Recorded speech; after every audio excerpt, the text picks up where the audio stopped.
O Mundo Político dá sequência à série de entrevistas com os candidatos ao Senado. É a TV Assembleia nas eleições com todas as vozes. Hoje, a convidada é a professora Vanessa Portugal Barbosa, que representa o PSTU na disputa. Bem-vinda, Vanessa. Obrigada mais uma vez pelo convite, é um prazer estar aqui.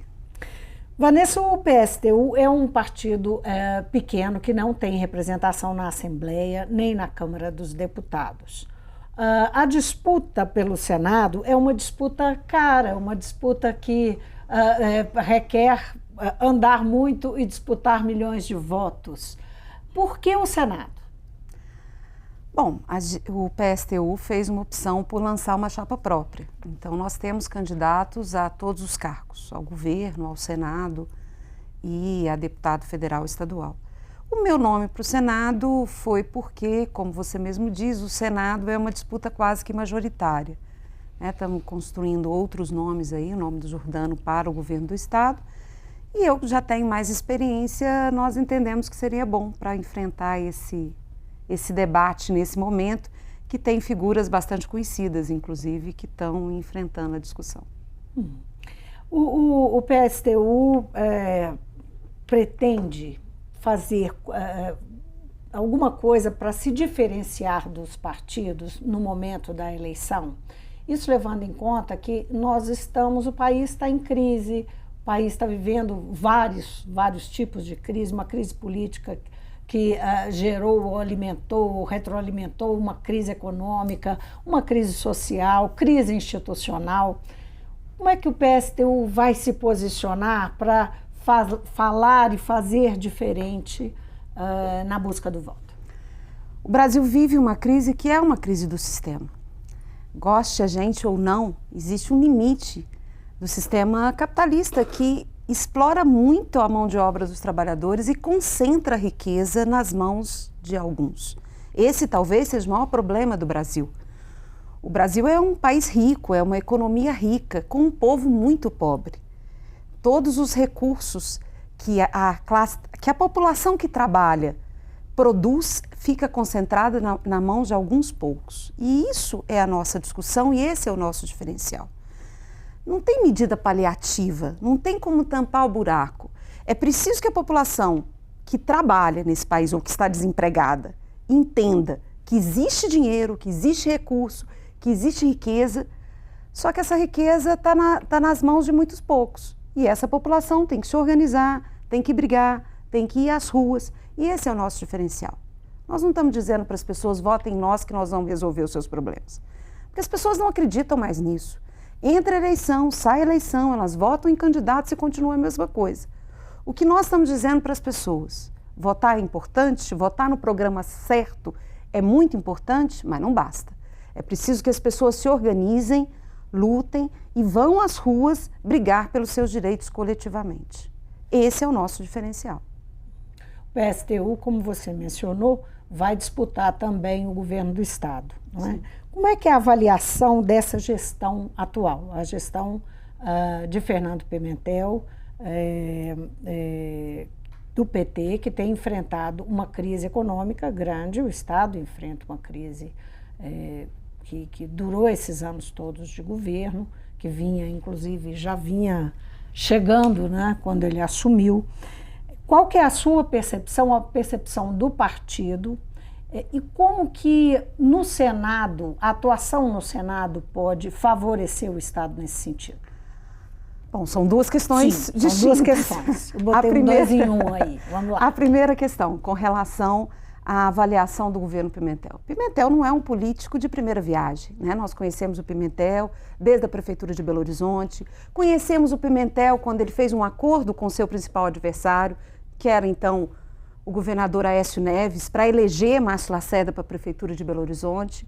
E a nossa avaliação, que é, com diferenças pontuais, a política de um modo geral e a forma de administrar o Estado de um modo geral é a mesma. Existe um processo de beneficiamento das grandes empresas. A Minas Gerais segue o exemplo do país no que diz respeito a abrir mão de impostos de grandes empresas. Isso tem preço, porque isso reduz o caixa do Estado.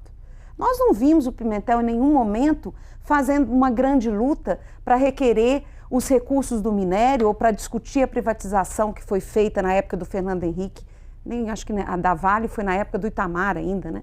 Da principal empresa mineradora do Estado, que são riquezas importantes para nós. Então, a lógica do governo Pimentel é a mesma.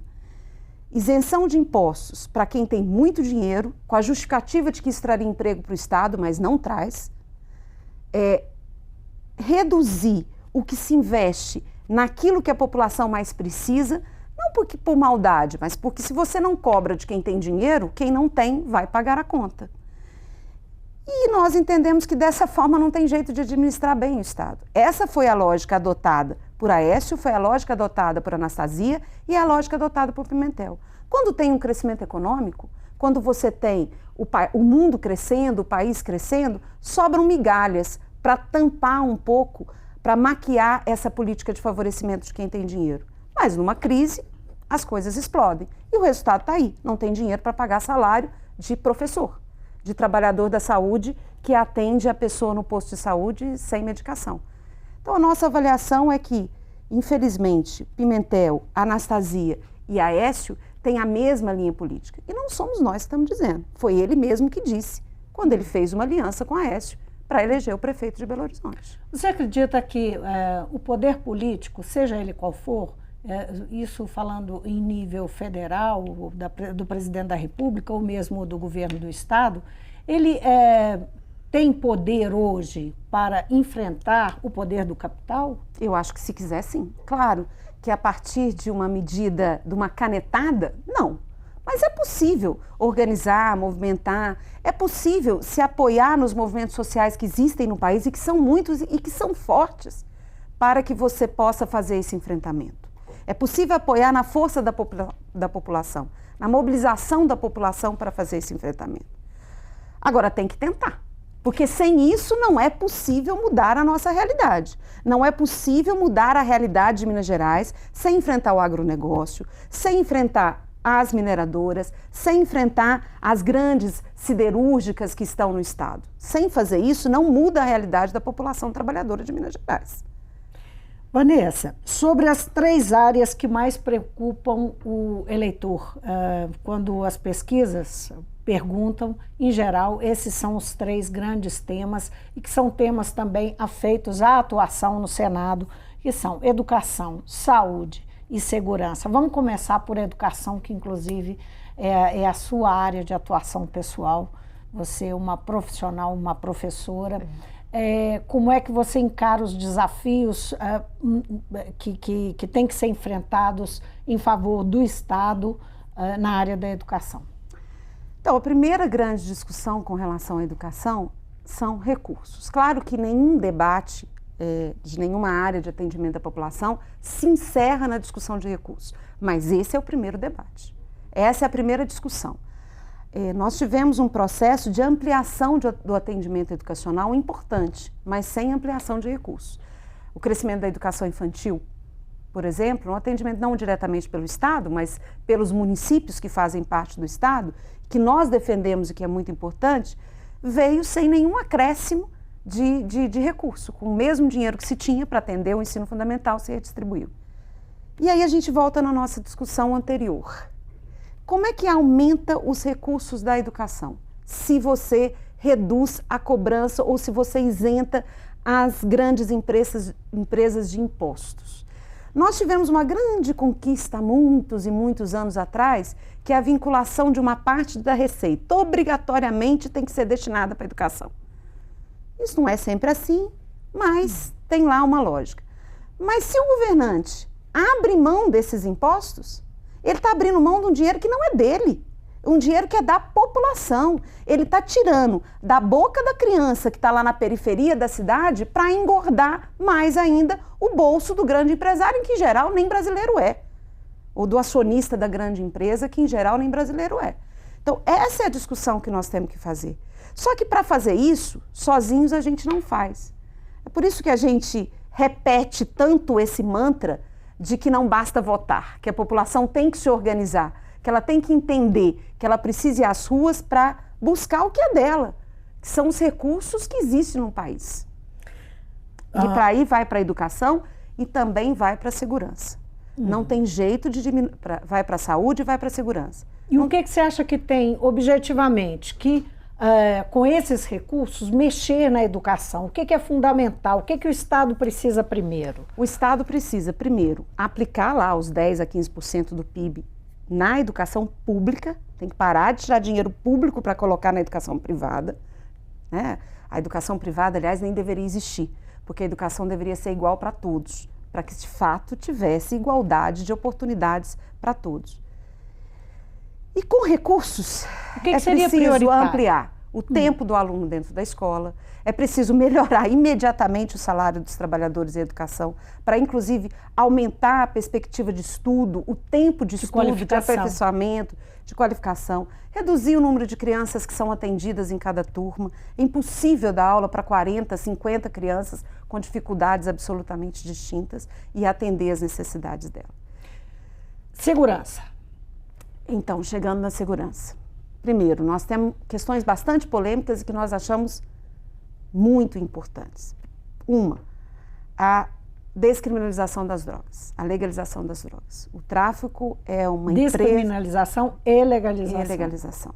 O tráfico, ele é o que mais mata os nossos jovens, né? Tanto a dependência química é um problema de saúde pública, tem que ser tratada como tal. Não tem jeito de enfrentar o tráfico no Brasil, porque ele não é um poder paralelo. Ele é um poder que se cruza com o poder do Estado, com o poder das empresas. E é importante que ele deixe de existir, e ele só vai deixar de existir se descriminalizar, se legalizar e descriminalizar. Então, isso é um elemento importante. A outra questão é o incentivo à autodefesa da população, porque hoje a violência ela é feita tanto pela o que nós chamamos de marginalidade, mas ela também é feita pela polícia. Saiu uma pesquisa recente, me parece que no estado de São Paulo, indicando os índices de mortes de jovens negros pela polícia de São Paulo por uso excessivo da força. Em Minas Gerais não é diferente, no Rio não é diferente.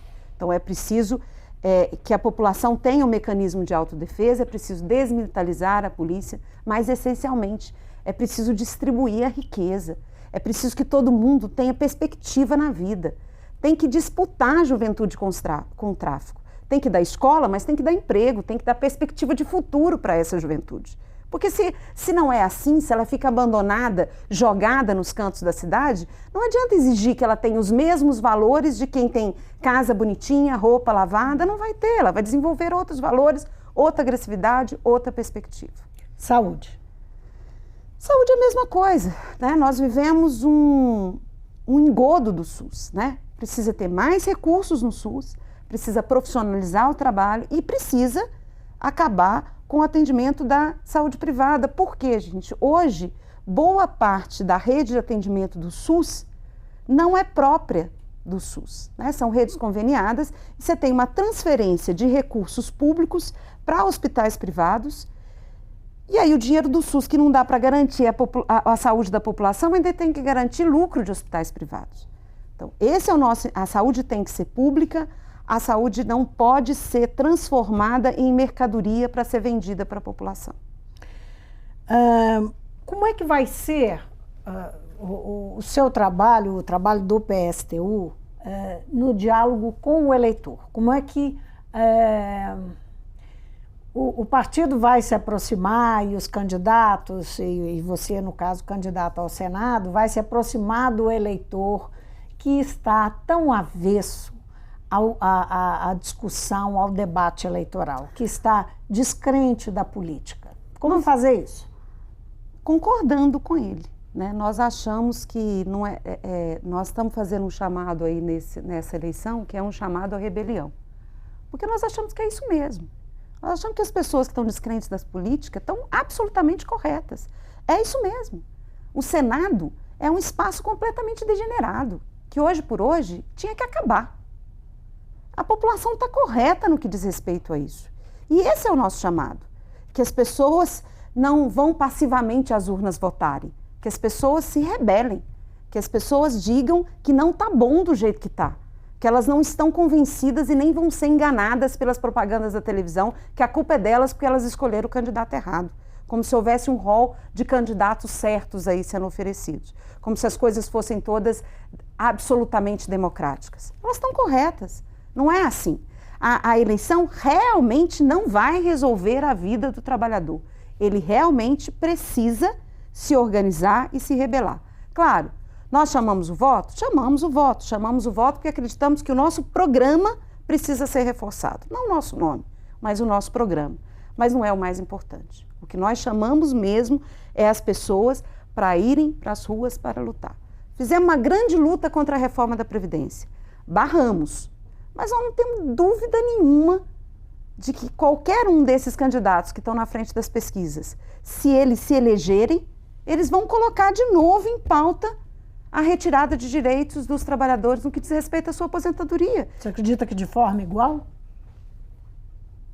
Eu não sei se a forma é igual, mas o conteúdo sim. Por quê?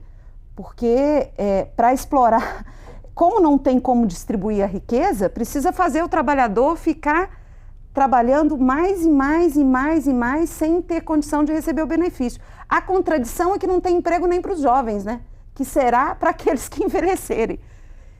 Então a gente precisa fazer de novo a movimentação.